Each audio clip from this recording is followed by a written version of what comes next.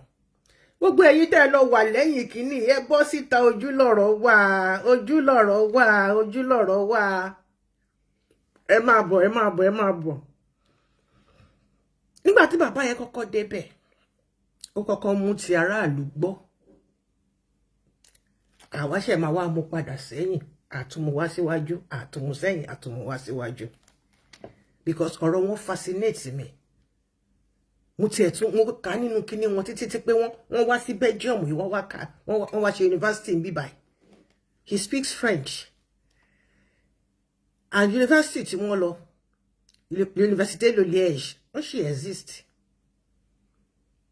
Ó thrill me, you know.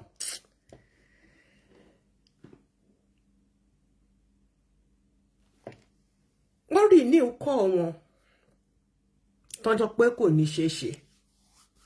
Ó ti ṣe ṣe. The creation of an Ibadan state is what he's urging President Bola Ahmed Tinubu to make it become a reality now before 2027. Is that not a lovely project? Now, the monarch made the demand while addressing the people of Ibadan shortly after receiving the staff of office from Governor Seyi Makinde on Friday. Speaking in Yoruba, èmi náà wọ́n yọ̀ sí ńbẹ̀ yẹn torí tó bá ti di àwọn èèyàn jàkànjàkàn báyìí máa ń pè wọ́n ní aláyélúwà. Aláyélúwà Ọba Ladoja said, "My people sent me a message to you, Mr. President. Mr. President, they said the creation of Ibadan State is their own priority."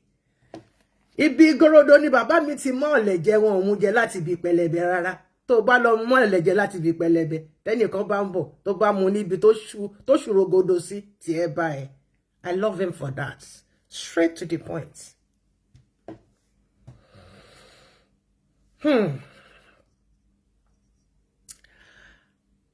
At the ceremony, Governor Seyi Makinde praised the new Olubadan, describing his ascension as a source of pride to the ancient city of Ibadan.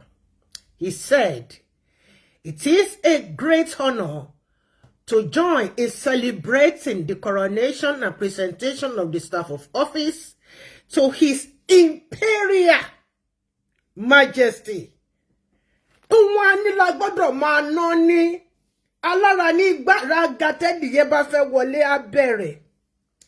Sit at me. Ọmọ bàbá mi ò suffer. How is you? Alára ní gbáraga ṣùgbọ́n wà make sure wípé gbogbo àwọn tẹ́jọ́ máa ṣiṣẹ́ yẹn they are comfortable. When they are comfortable, you will see gbogbo akàn máa lọ smoothly ni. Bàbá àkọ́kọ́ béèrè fún mọ́tò. Ẹ wo gift àwọn bọ̀gìnì mọ́tò. Ìtọ́mọ wọn ti ẹ̀kọ́kọ́ fún wọn náà.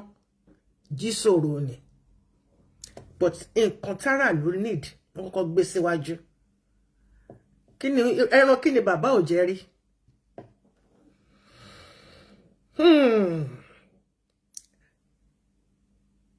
Ọba Adéwọ̀lú Ladoja as the 44th Olubadan of Ibadan. The joy and excitement that fill Ibadan today, that was on Friday, remind us, this is Seyi Makinde speaking here, and I'm reading direct. Remind us of the importance of upholding our cherished traditions. You have to hold your traditions dearly. Mi ní kó lọ máa bá wọn tẹ̀jẹ̀ sílẹ̀ o. Mi ní kó máa bá wọn fẹnu gbé nǹkan kan jẹ nílẹ̀ o.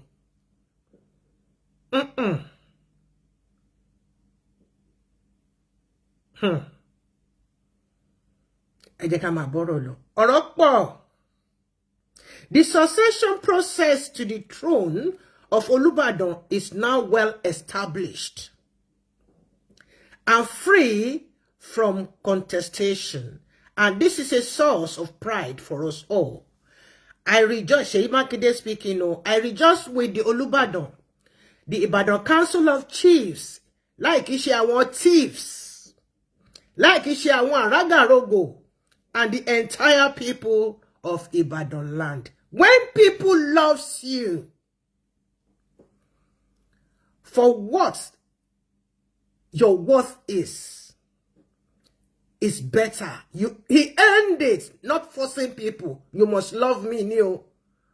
You must abide by what I say, Neo. No. He earned it. And gbogbo Ìbàdàn ni wọ́n dìde pé yes. Bàbá ló kàn. Tí wọ́n yóò kàn wọ́n ní jẹ̀lẹ́ńkẹ́ ni kì í ṣe pó kàn wọ́n pẹ̀lú wọ́n Maradona ara wọn débẹ̀. Wọ́n Maradona débẹ̀. And he prayed for him. It is my prayer that the reign of Oba Adewolu Ladoja will usher in lasting peace, unity, and greater progress for Ibadan land and for Oyo State as a whole. Ohun tí mo ṣe ni àbí mo ṣe ti ṣẹ́rí ọlọ́fin múlé ni mo ṣe ti gbogbo Àwórì lápapọ̀.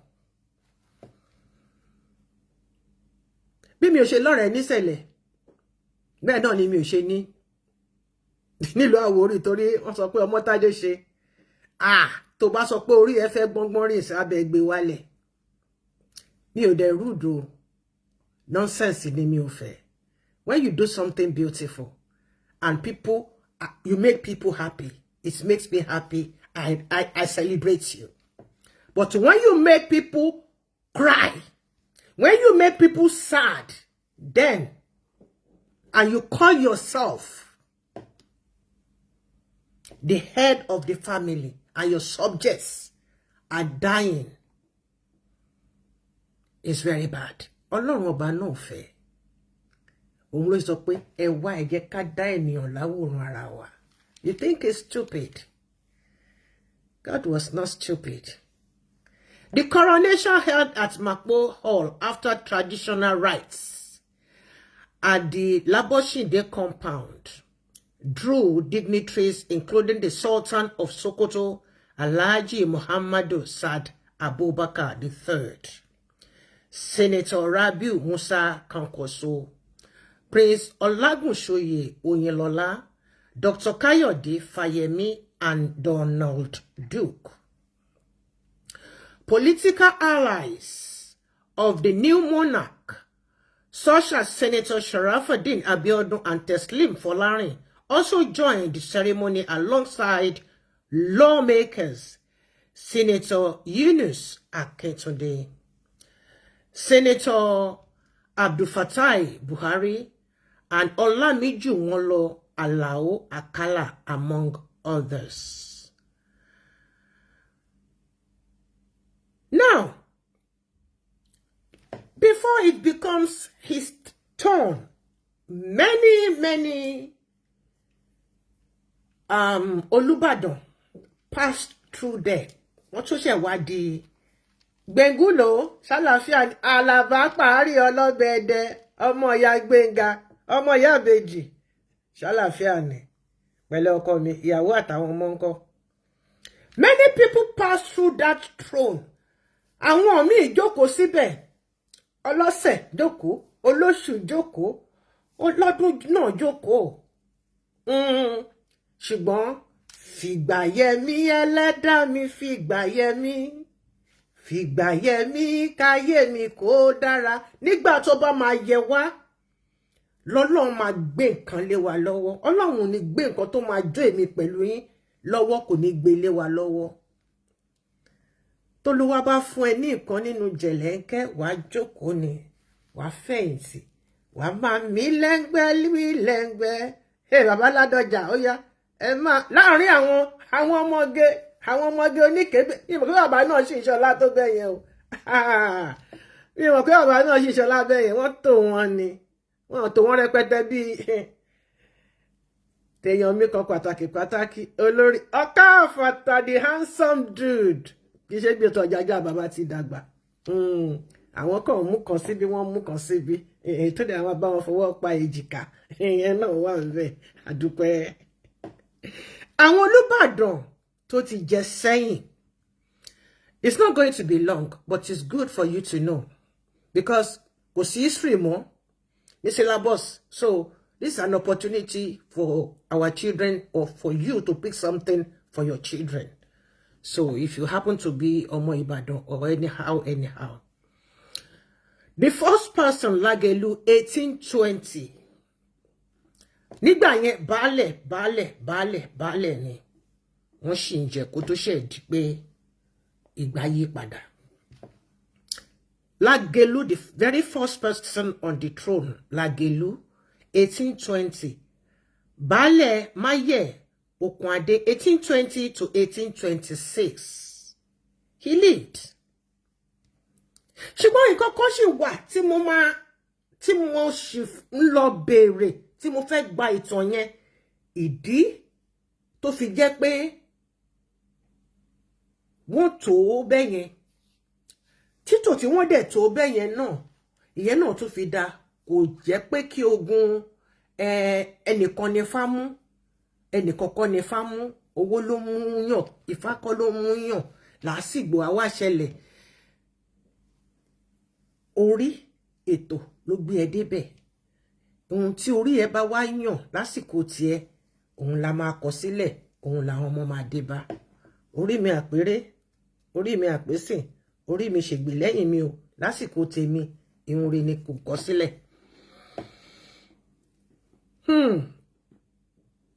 Baálẹ̀ Olúyédùn Lábọ́sìnjẹ́ 1826 to 1830. Baálẹ̀ Lákànlẹ̀ 1830 to 1835. 1830 to 1835. Good 5 years. Not bad. Báṣọ̀run Olúyọ̀lé Ọ̀jábá 1835 to 1850. You see, nígbà yẹn they were so young. Bọ́ngbà tó kọ list yẹn, they were young. Ẹ rí pé ọjọ́ orí wọn àti ìgbà tí wọ́n fi jókòó síbẹ̀ ó pẹ́. Wọ́n dẹ̀ ṣe ń bí wọn ni wọ́n ń tò wọ́n. Ẹ̀wẹ̀ ni tó wà níbẹ̀ sìn, ọmọ tí wọ́n bá ṣẹ̀ bí nísìnyí, ọmọ tí wọ́n bá bí lásìkò bàbá ń sìn, ẹ tó máa wọ̀ débẹ̀ ó ti wà nínú ìwé sílẹ̀. Now imagine bí bàbá ṣe wà ń bẹ̀ yẹn sìn kí wọ́n bí ọmọ kan nísìn.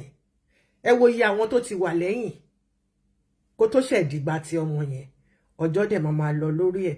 Òun la ṣe rí pé wọ́n sọ pé àwọn arúgbó ni wọ́n mú nìbàdàn kíní kan. It's because you are not in this thing. Àwa tá a jọ mọ bá tá a mọ bó ṣe rí. Ẹ má sọ pé wọ́n mú arúgbó fi jọba. Nítorí báyìí la ṣe nílùú wa èèwọ̀ bòmíì ni. Bí wọ́n ṣe ní Ìbàdàn nìyẹn, ó dẹ̀ jẹ́ pé kó tùbà kó tùṣẹ àfìgbà táwọn bá mi àwọn alágbára sójà tí wọ́n mọ̀ wípé irú ọjọ́ báyìí máa dé òun ló fa orin tán fi sọ pé wèrè lọ fi ń wo wèrè.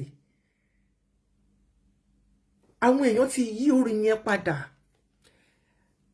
Ẹni tó kọ orin yẹn ó mọ nǹkan tó ń sọ. Ṣùgbọ́n it was at the wrong time. It was a perfect song for the occasion. But it shouldn't have been at that particular moment. Ọlọ́run ò ní jẹ́ káyé bà tiwa jẹ́. Orin yẹn òwe ni. Síá ni. Bí wọ́n sọ pé máa fi síá pa wọ́n. Orin tó kọ yẹn, orin dá ọ̀tẹ̀ padà fọlọ́tẹ̀ sójú yín ti já. Ó wá yẹ kó ń wá modify. Orin yẹn ó ti gbé jáde tẹ́lẹ̀tẹ́lẹ̀. Kò wá yẹ kó wá kọ́ bẹ́ẹ̀ yẹn níbẹ̀ yẹn. Òun ni mo ṣe máa ń sọ wípé ayé ò ní ti bí ọ̀rọ̀ mú wa orúwọ dọ́in dọ́in dọ́in mìíràn ju orúwọ ọ̀rọ̀ ní máa sọ ọ̀rọ̀ ní sọ mí wọ́n ti yí orin yẹn padà mọ́ lọ́wọ́ wọ́n ti yí steering yẹn mọ́ lọ́wọ́ ṣùgbọ́n lágbára Ọlọ́run láṣẹ Èdùmàrè a open mind of comprehension and understanding ẹ̀wọ̀n pẹ́ nìkan tó kọ́kọ́ comment ń bí báyìí orin yẹn lẹ́ni yẹn kọ́kọ́ gbé wọlé pé wèrè náà fi ń wo wèrè no the song was right but at the wrong time and he should have modified it a little bit pé yegede wọn bí bàbá lẹ́gbà ṣe kọ lọ́jọ́ yẹn pé yegede wọn oge o yegede wọn oge o ẹsẹ̀ tẹ́pẹ́ wọn ké la fi rìn o yegede wọn oge o Ọlọ́run dojú tì wọ́n o yegede wọn oge o Adébísí ni ìtò fún fi lo wèrè ló ná fi ń lo wèrè yẹn ó yẹ kó lo Ṣèyí Mákindé kó modify orin yẹn pé nígbà Ṣèyí Mákindé ni kinní yẹn ṣeé ṣe ẹ bá rí bó ṣe máa blow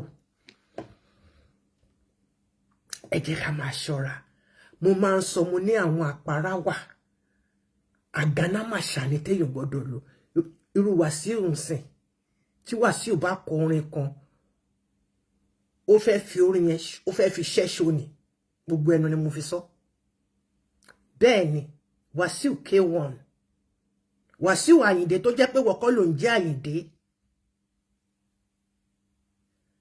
tó bá ti ṣe ibi tán á gbé very short jingle jáde ìyẹn lẹ́yìn máa hangun apámọ́ lè máa wá lè máa sọ di orin lè máa sọ díjó ganusi Ọlọ́run ní jẹ́ ká wá rí nǹkan tó máa ganusi ẹ tó bá kú òjijì kú gbóná ló ń ganu sílẹ̀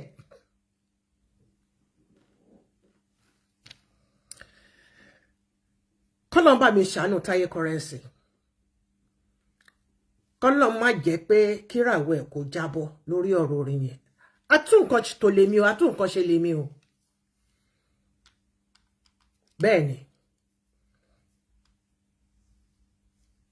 mo pé Amẹ́ríkà lórí ọ̀rọ̀ yẹn lórí ọ̀rọ̀ orin yẹn mo ní àwọn family mo ní kí ló dé tó fi lo orin yẹn ó ní nítorí mo ní kò dé yẹ kó dẹ̀ lo orin yẹn bẹ́ẹ̀ yẹn. The song was good but it was used at the wrong time èèyàn máa ń tọ̀n orin padà ẹ jẹ́ kí lè kó jẹ́ lesson fẹ́mi àti yín bí copy kó bá copy nǹkan be careful ẹ jẹ́ kí wisdom wa kó wà at alert before you copy something from anybody think twice or before you use a phrase think twice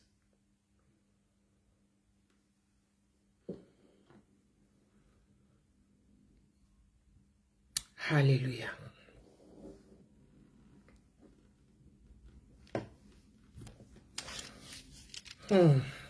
Baálẹ̀ ọdẹ́rìn lọ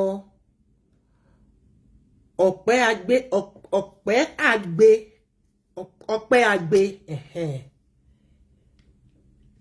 then wọ́n kọ ìdí òmọ / kúrè bóyá orígun méjèèjì tẹ́nìyẹn ti wá nìyẹn 1850 to 1851 just 1 year nítorí pé ẹnìyẹn ti ń bàbọ̀ ó ti tò sórí line for a long time oníkálùkù ló dẹ̀ mọ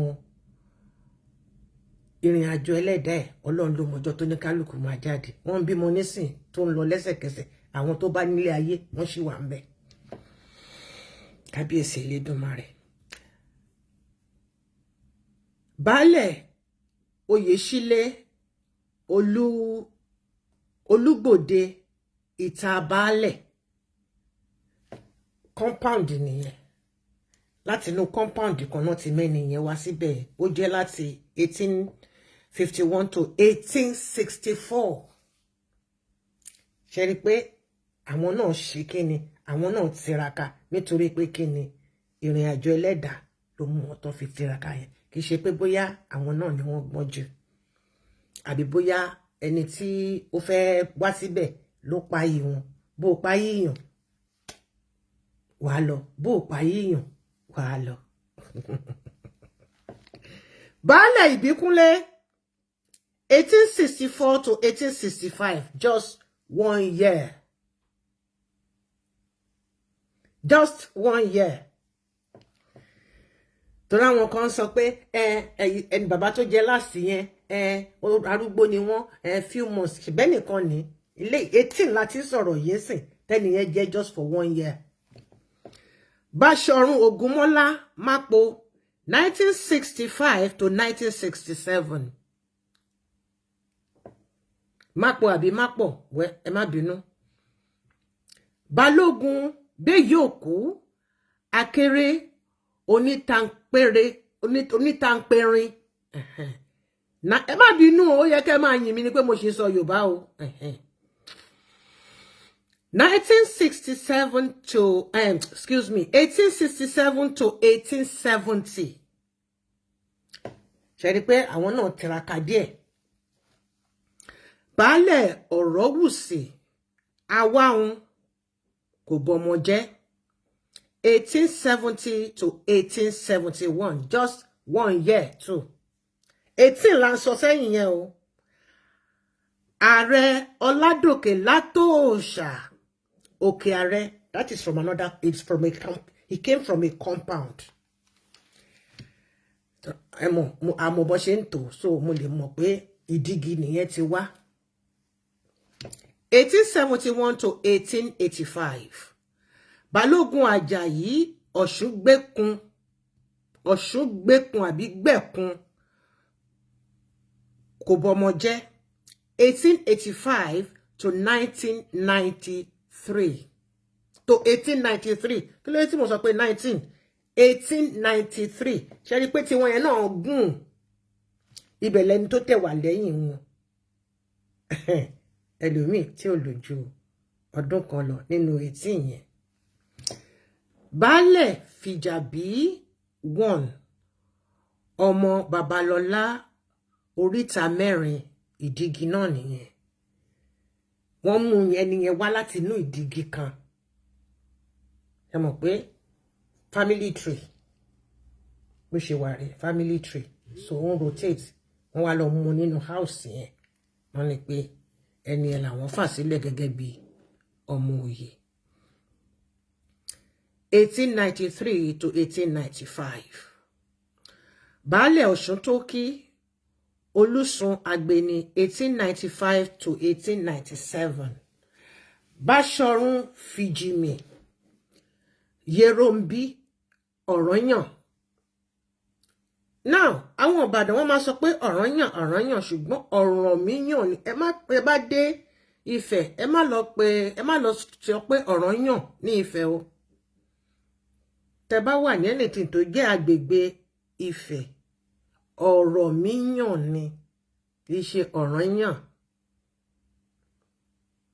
Tó bá ti di Ọ̀rànyàn ó ní nǹkan tó jẹ́ ó ní ìtumọ̀ tó jẹ́ ṣùgbọ́n lómi kọ́lẹ̀ tí máa gbọ́ pé ìyálóde kínní ó ń tanfẹ́.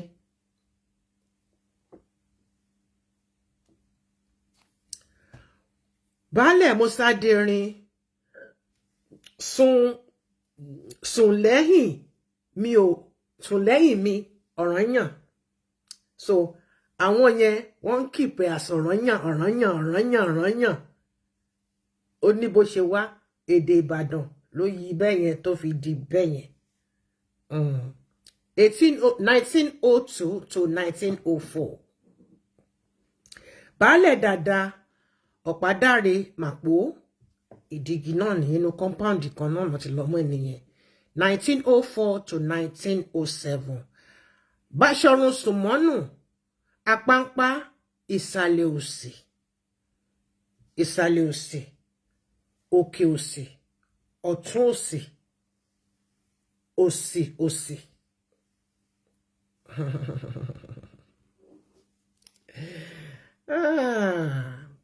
Yorùbá.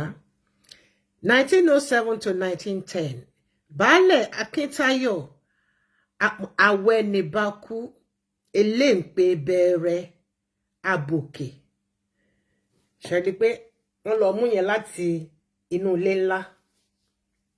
Inú ilé ńlá náà ti lọ mú ẹni yẹn wá ní 1910 to 1912. Torí wọ́n máa ń pọ̀ náà nínú ìdílé yẹn, wọ́n máa pọ̀.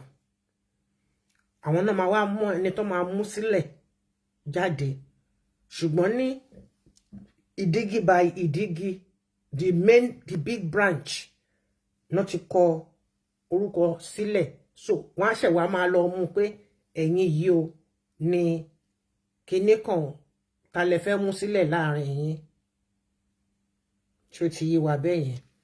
Kí àwọn ọmọ bá ní ní so I know how it goes. Mo dẹ̀ wọ́n bọ́ ṣe ń tò. Baálẹ̀ Ìrèfín ọmọ Ògúndèyí Òkè Ọ̀fà Baálẹ̀ àlè. I don't understand that one, but ó dàbí ní pé typographical error nìyẹn. 1912 to 1914.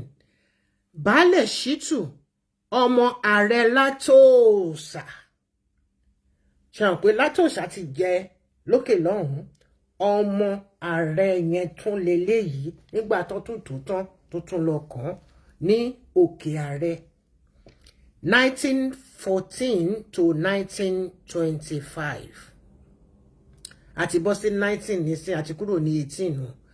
Baálẹ̀ Oyèwọlé Ayéjẹunkù ọmọ Fọ́kò Òkè Fọ́kò inú ilé kan náà nìyẹn. 1825 to 1830. Olúbádán Okunola Abbas Alẹ́ṣinlọ́yẹ́ Ìsàlẹ̀ Ìjẹ̀bú. Ṣé rí pé ibi tí yẹn náà tó ti bá wọn wọlé nìyẹn láti Ìsàlẹ̀ Ìjẹ̀bú. Ìyẹn náà tó ti lẹ́tọ̀ọ́ sí. 1930 to 1946. Olúbádán Fágbérin Akéré II. Oríta mẹ́rin. Ṣé wọ́n pa ti rí oríta mẹ́rin kan lókè lọ́hùn. Now 1946. Tó wá gbélé 1946 nìyẹn o. Olúbádán Oyètúndé first Ẹlẹ́ta 1946. That means pé láàrin oríta mẹ́rin àti Ẹlẹ́ta months lẹ́ni yẹn lò lórí àpèrè tó fi pààrọ̀ ẹ̀.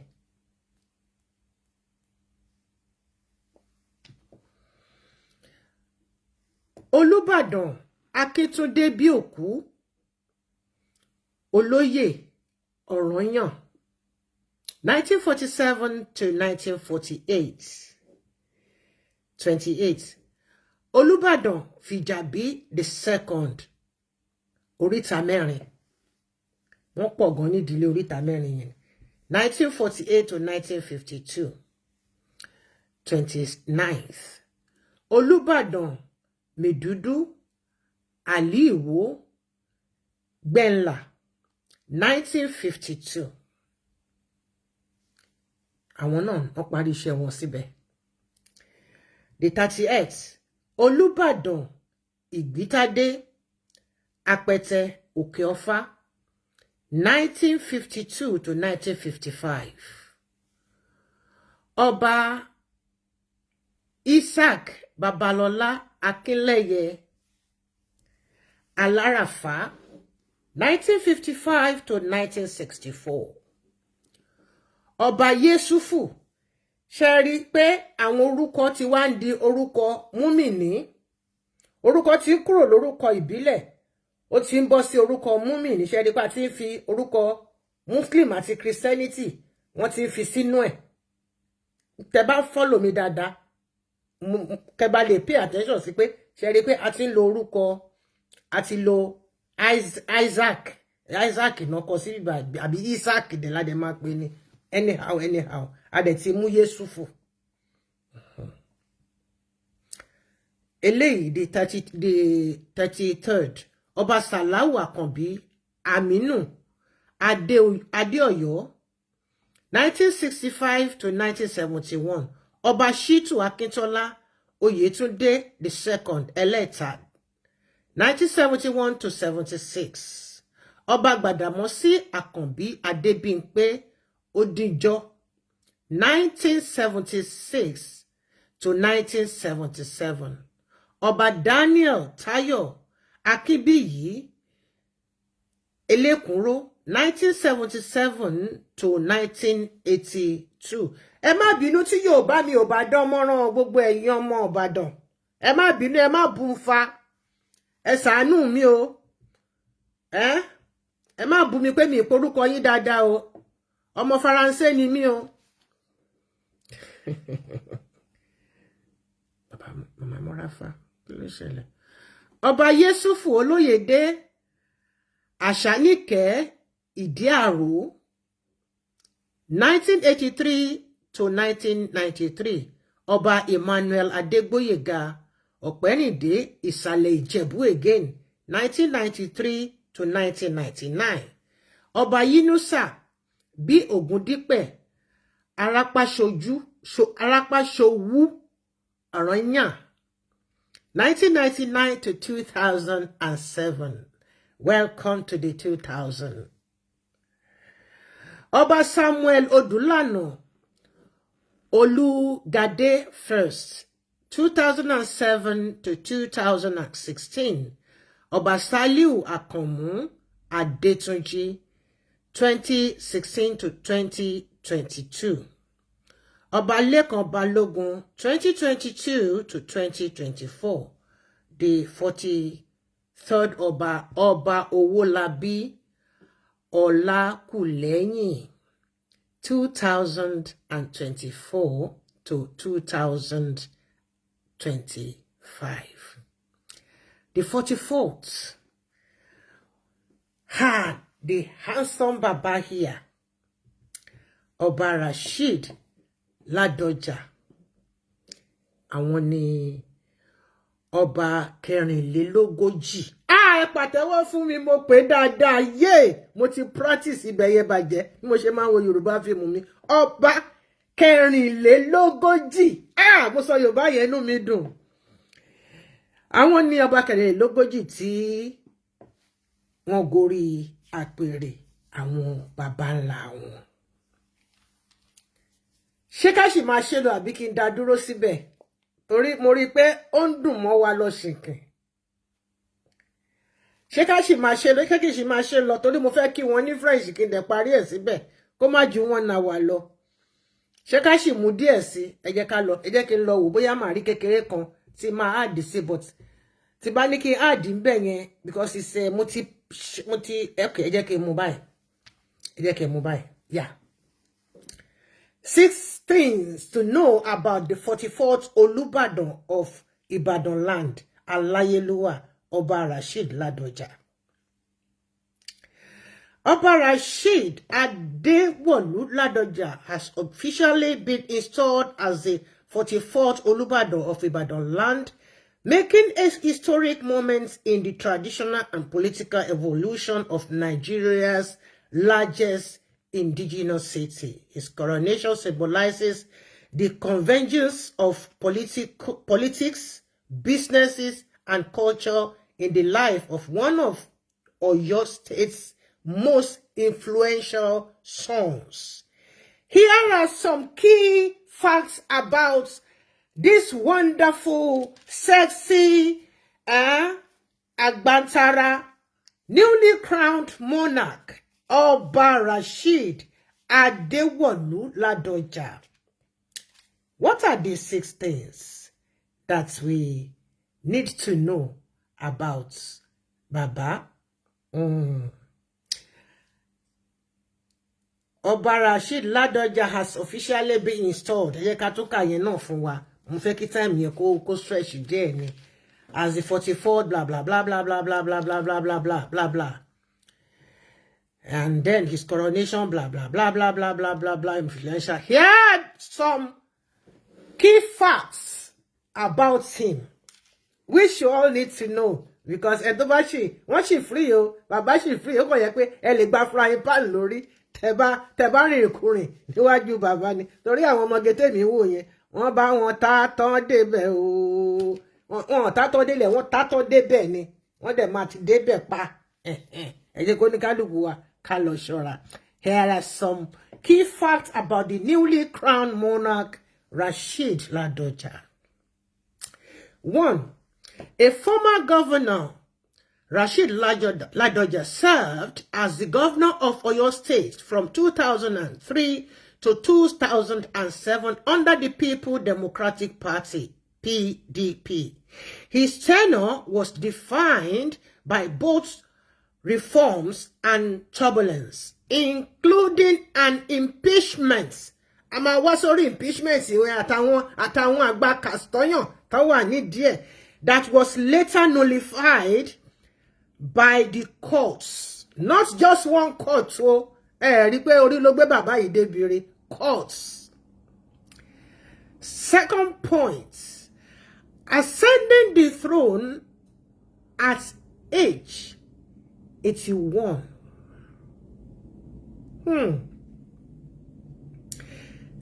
Ẹ máa wo nǹkan tó wà ńbẹ̀ yẹn o. He happened to be the 44th Olubadan, and he was born in 1944. Ẹ bá mi wó wọn látẹ̀wọ́ pa.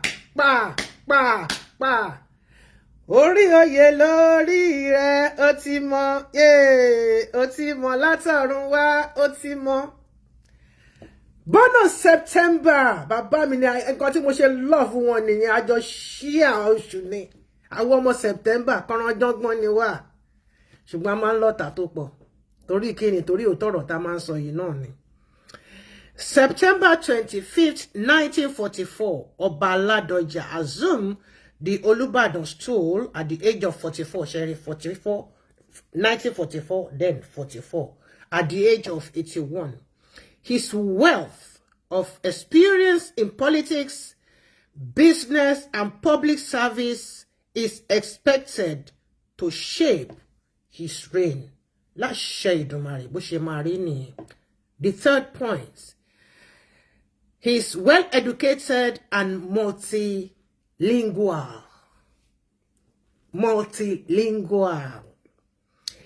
He studied chemical engineering at the University of Liège in Belgium. And speaks several languages, including French, of course. Wọ́n gbọ́ French yẹn dáadáa. Torí tó bá gbọ́ French, nǹkan tí wọ́n lọ study yẹn, wọ́n lè study ẹ̀. Meaning he lived in Belgium for some time and he's been studying. He passed from elementary to reach that grade. Èmi bẹ̀rẹ̀ láti elementary, but mo fẹ́ fò, mo fò langa, mo fẹ́ lọ tètè mú. Mo pé wọ́n kàn fi yẹn tiwa síwájú ni, because I think they do help before. Pé tó bá fẹ́ ṣe some things, teacher will help you to in your language, but English mostly. So, but well, ìrìn àjò oníkálùkù ọ̀tọ̀ọ̀tọ̀ ni, but he's very, very fluent in French. Now, after that, before venturing into politics, he built a successful professional career. Fourth point, he happened to be a business mogul. Ọba Ladoja worked with multinational corporations such as Total Nigeria before establishing himself in the oil, gas, and shipping sectors. His entrepreneurial background remains a strong part of his legacy. Fifth point, a long chieftaincy journey. The new Olubadan began his climb up the traditional ladder over 3 decades ago. He rose steadily through the ranks, holding titles like Jagun Olubadan, Òsì. Nísìnyí wọn kì í pè ní Òsì mọ́, Lúkòsì ni wọ́n máa ń pè. Torí àwọn èèyàn wọ́n ti sọ Òsì yẹn wọ́n ti sọ di èébú. Wọ́n ti sọ di èébú, wọ́n ní òróyè kankan jẹ, òṣì kíní kan ló jẹ. Ṣé mọ̀ pé àwọn elédè kan dẹ̀ wà tó jẹ́ pé kò sí sí ló wà, kò sí nínú ọ̀rọ̀ wọn tó bá fẹ́ pè papọ̀ sí ló wà. Tó wá sọ di Lúkòsì nísìn. Lúkòsì ni wọ́n fi ń pe orúkọ oyè Òsì yẹn. Now he was Lúkòsì of Ibadan and Ọ̀tún Olubadan before finally becoming 44th king on the 26th September 2025, a day after his birthday. What a wonderful, and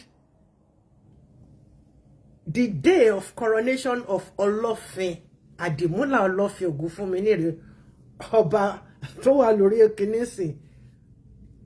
Coronation ne ọjọ́ birthday tèmi gangan ni.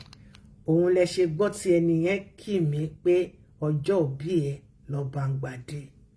So ọjọ́ òbí mi is a very, very popular one in Ìṣẹ̀rí Ọlọ́fin Wọlé. If you want to know, that is how important. And Adeda tó dá mi. Now the 6th point, defender of tradition, just like me. Ajorawa Baje.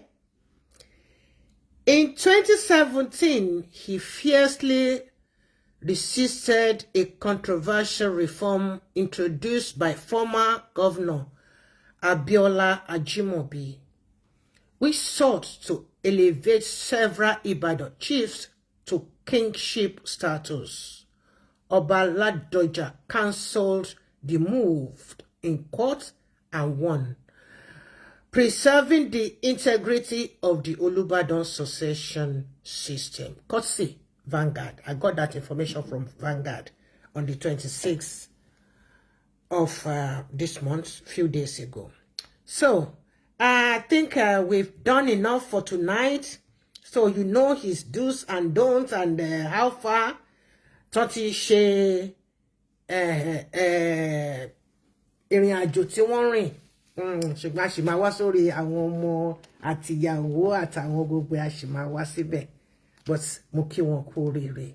Gbogbo ẹ̀yin ọmọ Ìbàdàn mo kí yín kú oríire o. Èmi wá fẹ́ kí wọn personally nsìn.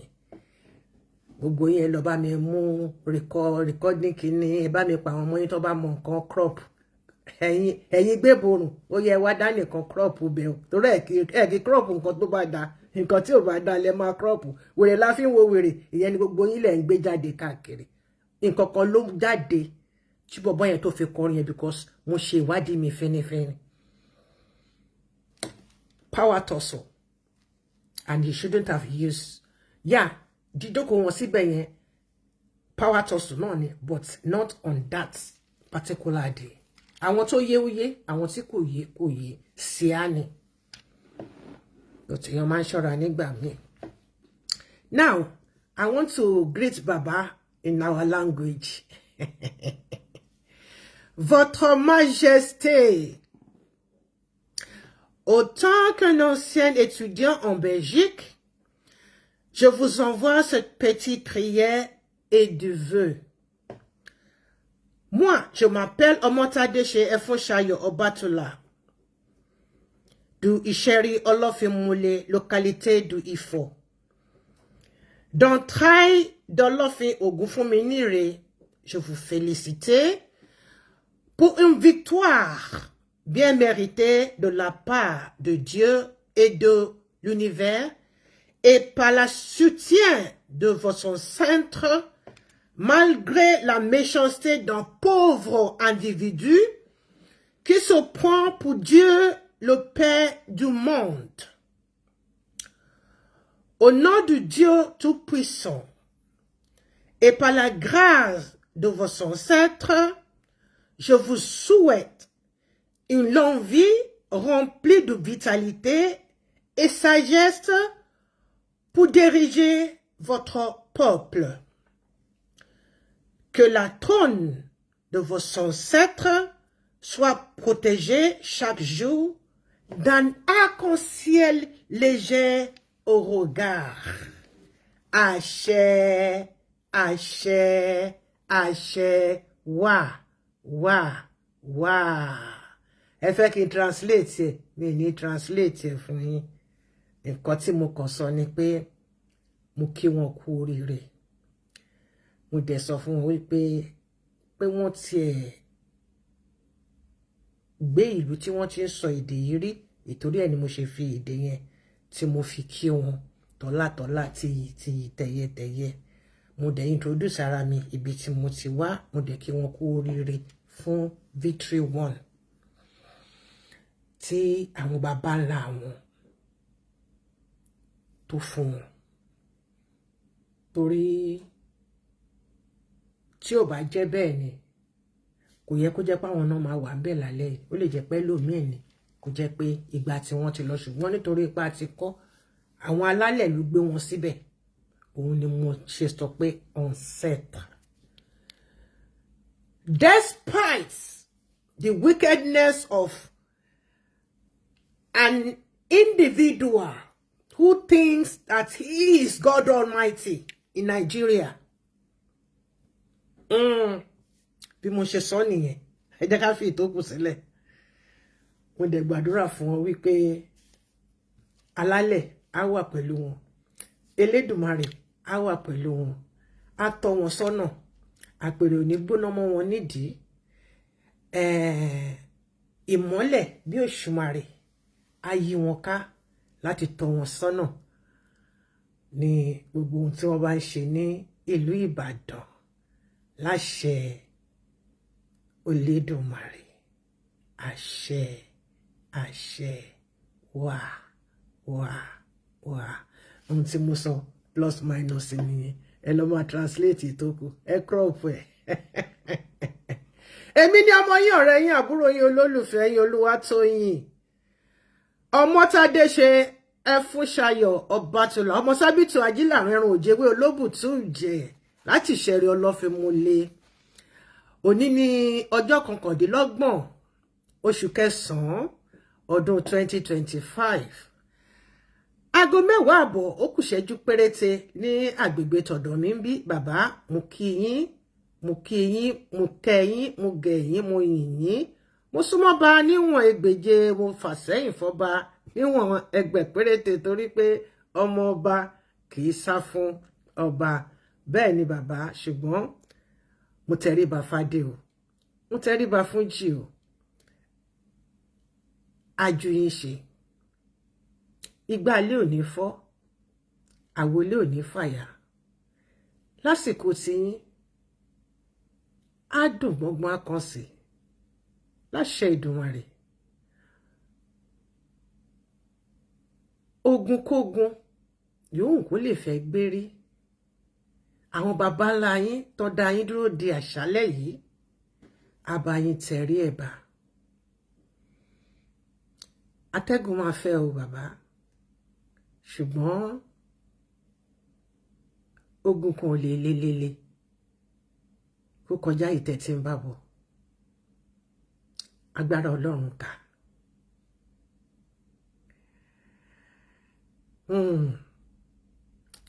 Ẹ jẹ́ kí n dá dúró síbẹ̀. A ṣe é ṣe fún yín o. Àpèrè ò ní gbóná mọ́ yín nídìí. Àwọn ẹni ní àná.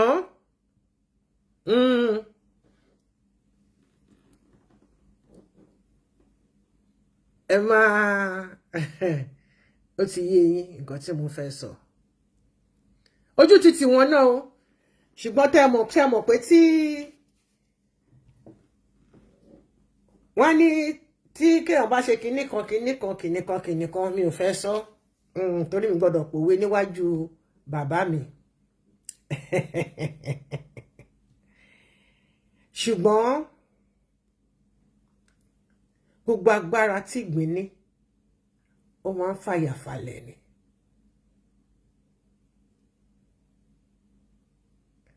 Bí ìgbín bá dẹ̀ ṣú ó máa ń fàyà ẹ̀kọ́.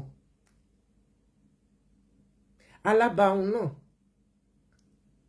tó bá ṣú ó máa ń fàyà ẹ̀kọ́ ni. Bálágbàáhùn ṣe gbọ́n tó,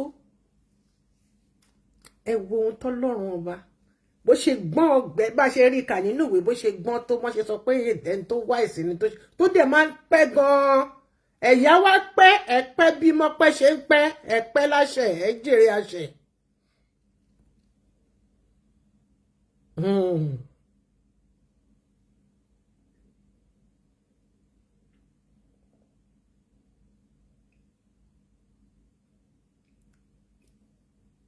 Ìjàpá ó gbọ́n ju kìnìún lọ. Wọ́n ní kìnìún ló làjù, wọ́n náà rọra lúgọ. Ṣùgbọ́n ọgbọ́n inú ẹ̀ ò tó nǹkan kan. Ẹ lè súnmọ́ kìnìún kẹ́ fọwọ́ pa lórí. Tí ìwọ ò bá ti ní ẹ̀rù lọ́kàn, bàbá ẹ má bẹ̀rù. Má bẹ̀rù, má bẹ̀rù, má bẹ̀rù. Ọládọjà o, má bẹ̀rù. Ọmọ Ọládọjà, má bẹ̀rù. Jésù lájagun ṣẹ́gun òde ọ̀run. Fún gbogbo ẹni tó bá ń ṣe tẹlẹ́dùmarè. Má bẹ̀rù, má bẹ̀rù. Wọ́n láwọn di Kristẹni, wọ́n láwọn ti di born again. Ṣùgbọ́n born in corridor ni wọ́n ń ṣe. Bàbá, má bẹ̀rù, má bẹ̀rù, má bẹ̀rù, má bẹ̀rù, má bẹ̀rù. Olódùmarè òun lájagun ṣẹ́gun fún gbogbo ayé. Fẹ́ni tó bá sí tọkàntọkàn, má bẹ̀rù, má fòyà, má fòyà ní apá Jésù. Kò sí ohun ẹ̀rù kan, iná tí ń jó kò lè sún mọ́. Ògùn èṣù ti di wíwó mọ́lẹ̀. Ṣàgbójú rẹ sókè sẹ́lẹ̀dá rẹ̀. Kò ka ohun gbogbo sásán. Má fòyà nínú ẹ̀mí rẹ̀. Àwọn ogun ọ̀run yìí ọ̀ka. Àmì àṣẹ Ìdùmarè. Gbogbo yín pátápátá, gbogbo ẹ̀yin ìyá mi, gbogbo ẹ̀yin bàbá mi. Ládéládé lóyè lóyè. Gbogbo oníṣẹ̀ṣe tẹ́ wà ní ẹ̀yìn kìíní, ẹ̀yìn tí nẹ́tíwọ̀kì tó ń rí lọ tó ń yí bọ̀. It's all well and good. Wọn ló ń yí lọ ń yí bọ̀. Ìgbà náà lè lé iṣẹ́ ìtọ́nà. Ògo fọ́lọ́run lókè ọ̀run. Àdúpẹ́ pé òkú. God bless each and every one of you. I really appreciate you. I hope you enjoy tonight's program. Though it's very short, but I had a blast. I'm so happy. I'm so honored, and I'm elated. God bless you. Olúwa Ọlọ́run ọba Elédùmarè á wà pẹ̀lú gbogbo wa. Ẹ má wá gbàgbé iṣẹ́ tá sọ pa máa ṣe lọ́la. Elédùmarè á fún wa ní oore ọ̀fẹ́. Ohun tó máa fà tá ní fi ṣe, Ọlọ́run ọba kò ní jẹ́ kó wáyé. Ṣé mo pé mo sọ pé bá ṣe máa ṣe any passage ẹ ṣá ti mú ní ọjọ́ ìbí yín, ọjọ́ tá bí yín, date ọjọ́ tá bí yín, oṣù yẹn ṣé mo 1 2 3 4 to 12 ni. Ṣó ti yé wa bẹ́ẹ̀ yẹn. Then ọdún ṣé mo ó lè ọdún yẹn mean pé the last 2 figures. Ṣó ti yé yín, the last 2 figures lẹ máa fi ṣe. Ṣó ti yé wa bẹ́ẹ̀ yẹn ṣá. Ọlọ́run àdìtọ́ ó bá jẹ́ pé ká máa ṣàlàyé báyìí, báyìí pé ká máa sọ̀rọ̀ ni. Ṣùgbọ́n the last 2 figures, any psalm tẹ́ bá mú tó bá yẹ pé last 2 figures yín tí psalm yẹn ò bá débẹ̀, ẹ pín sí méjì. kẹ́kàn mú kan níwájú kẹ́ mú kan lẹ́yìn bí pé bí 1967 now àbí 1976 ẹ kọ́kọ́ ka verse 6 kẹwàá tó ṣe verse 7 kẹ tó ṣe wá ka verse 6 ṣe mọ̀ pé 6 ló gbẹ̀yìn 7 ló ṣíwájú 6 so bẹ́ẹ̀ ṣe máa ṣe nìyẹn máa pe Ṣẹ̀kẹ́ á ṣàlàyé ẹ̀ fún mi Ṣẹ̀kẹ́ gbọ́ Yorùbá jù mí lọ. I love you all. Ire o, ire kàǹkà, ire kàbìtì. Ó tún di ní kòpẹ́kòpẹ́ nìyẹn o. Inú mi dùn lálẹ́ yìí.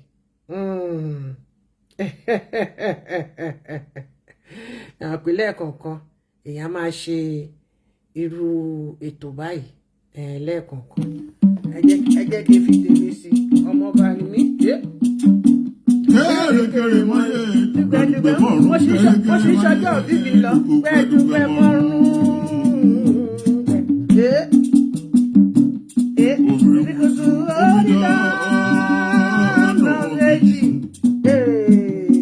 Ọ̀nà rúgúdú. Ọ̀nà dómi méjì. Wọ́n jẹ́ra wọn pọ̀, wọ́n parapọ̀, wọ́n jẹ́ra wọn ní mẹ́rin. Àdìbàbò yìí ọ̀tá omi. Àwàdù yìí Mi ò kú mọ́.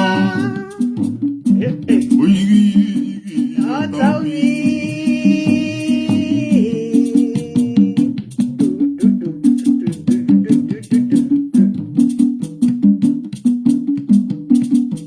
ọmọ tá a lè ṣe.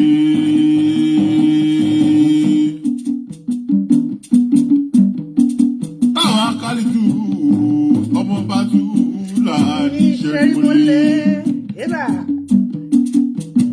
Òsọ̀kẹsọ ọmọ àgbẹ̀ bí òun ẹ̀ ọmọ àgbẹ̀ bí ayé ọmọ àgbẹ̀ bí ọ̀run. Ọmọ tá a lè ṣe.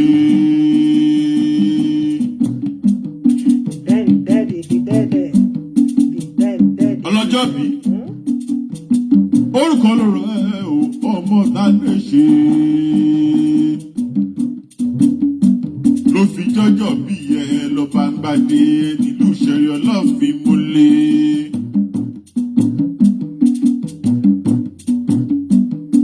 The best birthday gift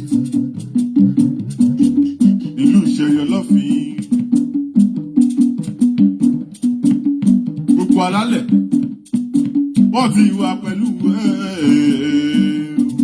ló ṣe ń ju ẹ ṣe. Ẹ jẹ́ bá mi crop bẹ̀yẹn o kẹ́ fi blog mi. Àpẹẹrẹ nìyẹn ọjọ́ ìgbẹ́ ló bá gbàgbé. Olómi wẹ́líwẹ́lí. A ò ní bá wọn kulè àfàgbà. A ò ní bá wọn kulè àfàgbà. Ìgúnnugún ìkúléwé. Ìgúnnugún ìkúléwé ò ní bá wọn kulè àfàgbà. Táwákálì tó ọmọ Tádé ṣe. Ọmọ agbẹ̀bí òun wẹ̀ ewùsì. Ewùsì Táwákálì tó. Ọmọ Tádé ṣe Ọbátúlá ọmọ onígbàkúnlé tìlú Ìṣẹ̀rí ọlọ́fin. Ó ní báwọn kúléwé àfàgbà. Ó ní báwọn kúléwé àfàgbà. Ìgúnnugún ìkúléwé. Ìgúnnugún ìkúléwé ò ní báwọn kúléwé àfàgbà. Pípẹ́ ló ń ṣàrò. Àṣẹ o. Pípẹ́ ló ń ṣàrò. Ọmọ Tádé ṣe. Pípẹ́ ló ń ṣàrò. Ọmọ Tádé ṣe. Ọmọ Bátúlá. Ọmọ lọ́kàn lè ṣẹ́rí o. Ọmọ àgbẹ̀bí ayé. Ọmọ àgbẹ̀bí ọ̀run. Ó ní báwọn kúléwé. Àwọn ọmọ 1947 rèé o. Ìgúnnugún ìkúléwé. Ìgúnnugún ìkúléwé ò ní báwọn kúléwé.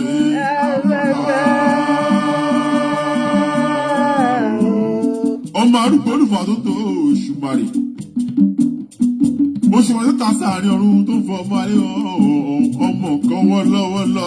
Ọmọ kan wọ́n lọ́wọ́lọ́. Ọmọ kan wọ́n lọ́wọ́lọ́. Ìtò tó jọrùn ọkọ̀ òlẹ̀ ayé ọmọ olúwọ̀ lọ.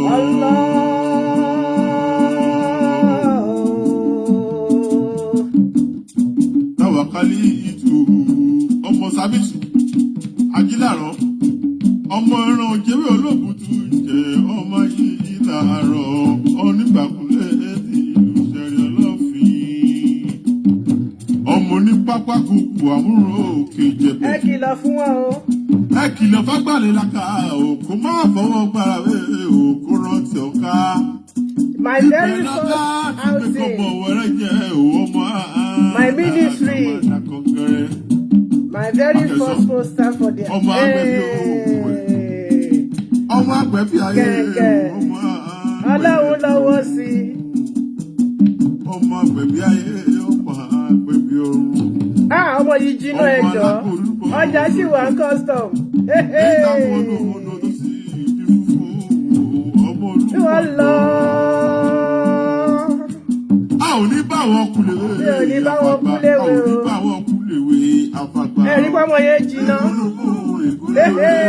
Gèlè yàwó rí. Kúlèwé a ò ní bá wọn kúlèwé àfàgbà. Gèlè yàwó rí. Ó kì í rẹ́lẹ̀ bàbá ẹ̀ o. Bẹ́ẹ̀ ni o, kìmí débẹ̀. Ọmọ lọ́ọ̀rẹ́ gun òjò. Ọmọ òkú kó ọmọ Ṣàngó kó. The girl is sexy. Ọ̀rẹ́ títí rẹ̀ dọ̀tà ò tẹ́rù tọmọ fi sí wọ́n. Olújọbímọ is faithful o. Ìyá ọlọ́mọ yọyọ. Ọlọ́mọ plenty ìyá ọlọ́mọ yọyọ. Ẹ jẹ́ bá mi crop bẹ̀ yẹn. Ṣé bẹ́ẹ̀ ti sọ? Ọlọ́mọ plenty ọlọ́mọ ń bọ̀ ìyá ọlọ́mọ yọyọ. Omi ń bọ̀ o, omi máa gbé wọn lọ. Iye máa jà yé. Yéèpà. Iye máa jà o. Iye máa jà yé o. Iye máa jà. Àwọn ọ̀rọ̀ omi wẹ̀. Yé ní búbádé o, kùlùkùlùkùlùkùlùkùlù. Iye máa jà yé. Yéèpà. Iye máa jà o. Yéèpà. Olómi tútù odò gbogbo làgbo. Ẹ̀rẹ́ olómi rẹ̀ omi ṣọ̀dé. Iye máa jà yé. Iye máa jà. Yéèpà. Iye máa jà yé. Iye máa jà. Àwọn ọ̀rọ̀ omi wẹ̀. Omi ṣọ̀dé. Iye máa jà òórọ̀ lù ní bòńkẹ́sì lọ́wọ́. This is when President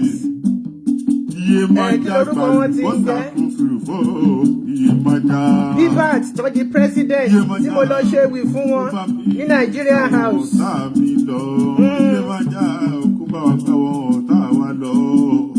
Wọ́n nífẹ̀ẹ́ lómi ṣe ní.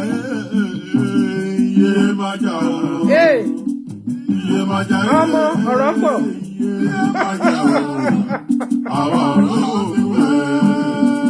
Omi ṣọ̀dé. Olómi tútù odò gbogbo làgbo.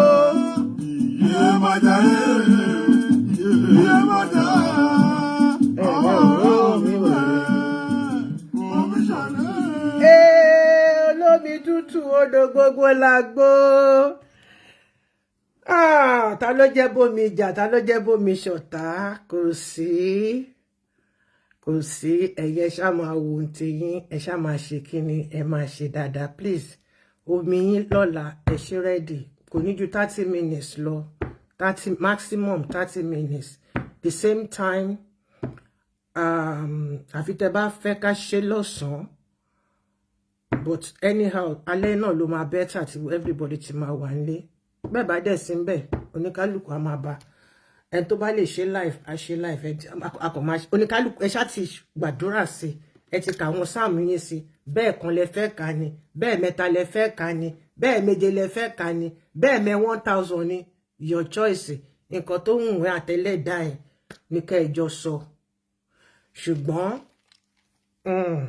ẹ ṣe pẹ̀lú inú mímọ́ àti àyà funfun o. Inú mímọ́ àti àyà funfun o. Inú mímọ́ àti àyà funfun o.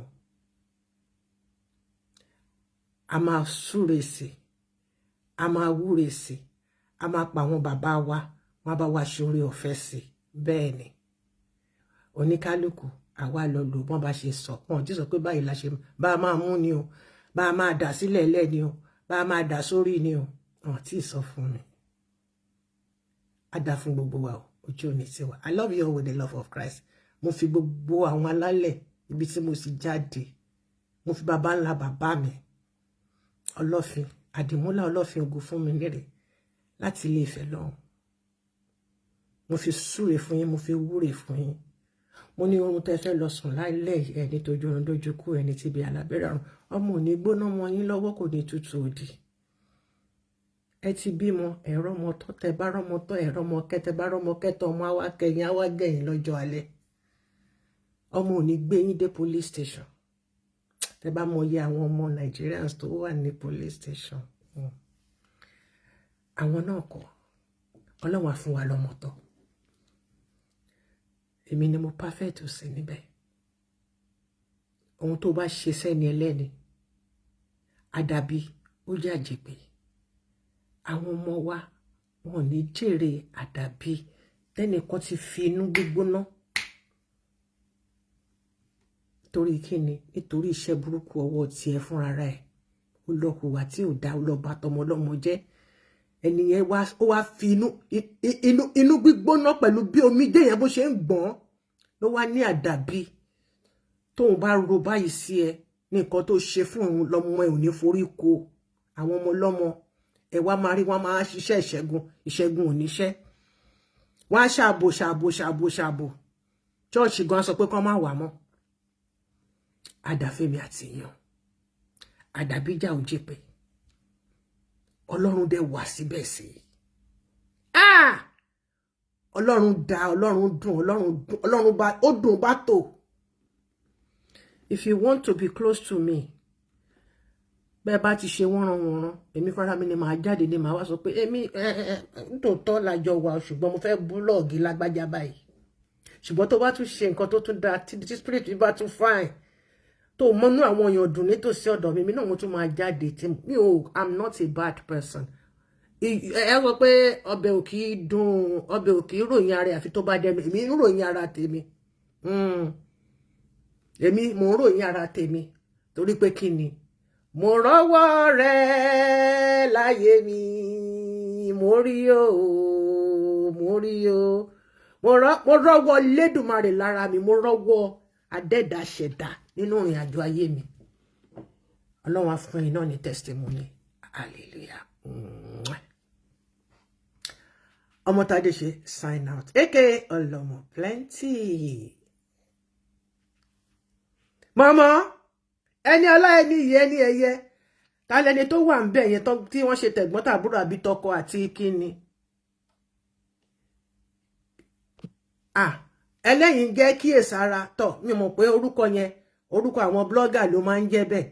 Á dà fún yín ṣe ti crop ṣe ti rí nǹkan tẹ́yìn náà lè lò ẹ crop ẹ kẹ́ lọ lò kẹ́tì ẹ fi polówó ọjà ẹ fi polówó ọjà kẹ́ fi mí káàṣì kùsì. God bless you. Ẹ jẹ́ ká mọ ẹni tá à ń sìn, ẹ jẹ́ ká mọ Ọlọ́run. Rẹ̀míánà Ìdòwú JP ọmọ ìyá àbèjì mo rí gbogbo yín, Elijah Sunday gbogbo yín ni mo rí pátápátá. Ẹ ṣé mo dúpẹ́ pẹ́ òkun. Bí mo ṣe ń sọ wọ́n tún ti gbé àkáǹtì Ọlọ́mọ Plenty blog wọ́n ti gbé lọ pátápátá. Ṣùgbọ́n mo fi ra ẹ̀mí gígùn àti àlàáfíà ni. Àwọn náà ní ìbànújẹ́ kò kú sí monetization bẹ́ẹ̀ tó bá yẹ pé nítorí èrò tó wà ń bẹ̀ it's fine. Ọlọ́run á jẹ́ kówó yẹn kó ka kó dẹ̀ là yín tẹ́ bá lẹ́tọ̀ọ́ sí. Ire o, ire kàǹkà, ire kàbìtì. Ó dìgbà kan náà.